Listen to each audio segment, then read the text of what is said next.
सुखद और मंगलमय यात्रा की कामना करते हुए भगवान देवादिदेव महादेव से प्रार्थना करता हूं कि उनकी कृपा इन सब पर बनी रहे, ये सकुशल वापस आएं और वापस आएंगे तो उत्तर प्रदेश के यात्री फिर 1-1 लाख रुपए की सहायता उत्तर प्रदेश सरकार से जरूर पाएंगे। मैं इन सब के प्रति अपनी मंगलमय शुभकामनाएं देता हूं और ये कैलाश मानसरोवर भवन हमने उन्हीं की सुविधा के लिए यहां पे स्थापित भी किया था और मुझे अच्छा लगा कि आज 200 से अधिक श्रद्धालुजन इस भवन में आकर के इस यात्रा का हिस्सा बनने जा रहे हैं।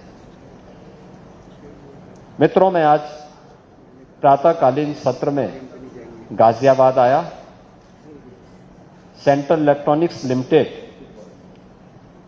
के स्वर्ण जयंती कार्यक्रम का हिस्सा बना। केंद्रीय मंत्री डॉक्टर जितेंद्र सिंह जी के साथ हम लोगों ने एक डाटा सेंटर का भी, ग्रीनफील्ड डाटा सेंटर का भी यहां पे शिलान्यास किया है और ये सुखद अनुभूति का विषय है कि CEL जो पहले घाटे का एक पब्लिक सेक्टर का प्रतिष्ठान बन चुका था, जिसका डिसइन्वेस्टमेंट होने जा रहा था, वह डिसइन्वेस्टमेंट से बचकर के अब एक प्रॉफिट देने वाला भारत के मिनी रत्न प्रतिष्ठानों में से एक बन चुका है। इस कार्यक्रम के बाद गाजियाबाद के विकास से जुड़ी भी योजनाओं की समीक्षा मैंने सभी यहां के माननीय जनप्रतिनिधियों के साथ मिलकर के ली है। मुझे अच्छा लगा कि पिछले 8 वर्ष में आदरणीय प्रधानमंत्री जी की प्रेरणा से, उनके मार्गदर्शन में जो कार्य हम लोगों ने उत्तर प्रदेश के अंदर किया है, गाजियाबाद आज एक नए गाजियाबाद के रूप में चमक रहा है। गाजियाबाद का परसेप्शन बदला है। जिस गाजियाबाद के नाम पर कभी अपराध और गैंगवार की फिल्में बनती थी, आज वह गाजियाबाद विकास, स्वच्छता और सुव्यवस्था का एक मॉडल बनकर के उभर रहा है। दुनिया की 50 जो स्वच्छ सिटी हो सकती है, उसमें अब गाजियाबाद का भी नाम आ रहा है। प्रदेश की पहली स्वच्छ सिटी के रूप में गाजियाबाद का नाम आ रहा है और आज गाजियाबाद की नहीं, सब बातों को लेकर के, आज से 10 वर्ष पहले कोई सोचता नहीं था कि गाजियाबाद 12 लेन के ग्रीनफील्ड एक्सप्रेसवे के साथ जुड़ेगा। कोई ये नहीं सोचता था कि देश की पहली रैपिड रेल गाजियाबाद से होकर के जाएगी, पहली सिटी गाजियाबाद होगी जो रैपिड रेल से जुड़ेगी।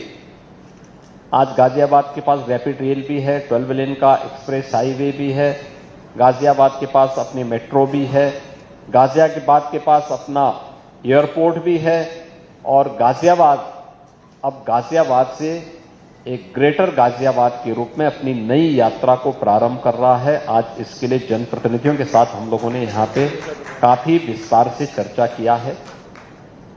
यहाँ पे सभी संस्थाओं ने अपने स्तर पर अच्छे कार्य किए हैं, जिसमें हमारे कुछ नए इनिशिएटिव ग्रेटर गाजियाबाद की दृष्टि आगे बढ़ाने के साथ ही यहाँ पे खोड़ा, लोनी, मुरादनगर, इन सब को लेकर के ग्रेटर गाजियाबाद को गाजियाबाद नगर निगम का पार्ट बनाने और एक बृहद कार्य योजना इसके विकास की आगे बढ़ाने के लिए हम लोगों ने कहा है।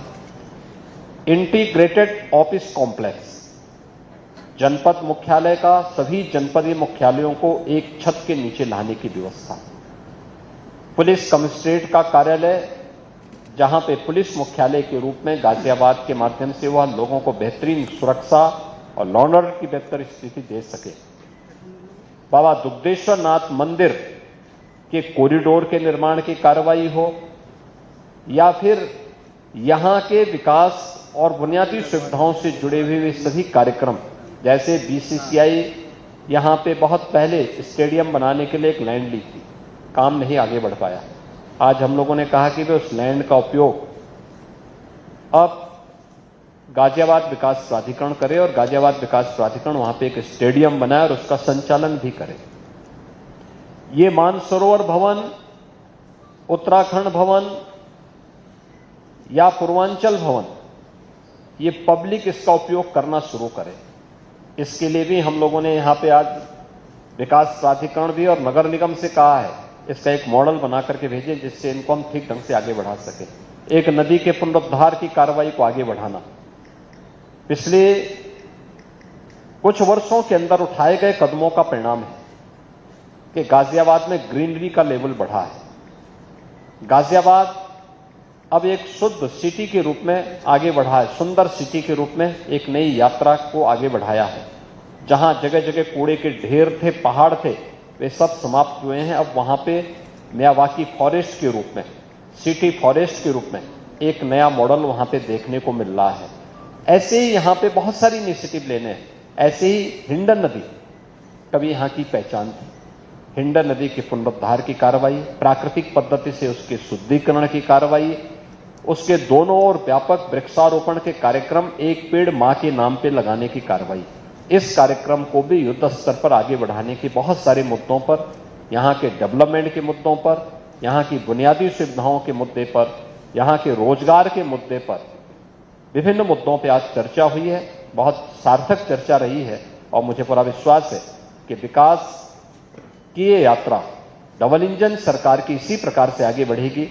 जनप्रतिनिधियों के सुझाव और उनके द्वारा ले जाने वाली कोई भी इनिशिएटिव को प्रशासन जमीनी धरातल पर उतारने का काम करेगा।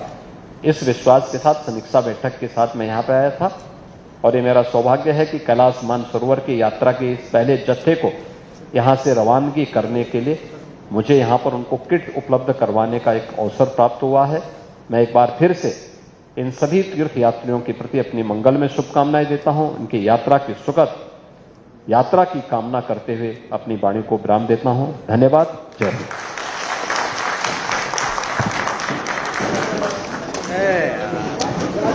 एक भी मत लेने देना। पर कैलाश मानसरोवर की यात्रा में जा रहे पहले जत्थे की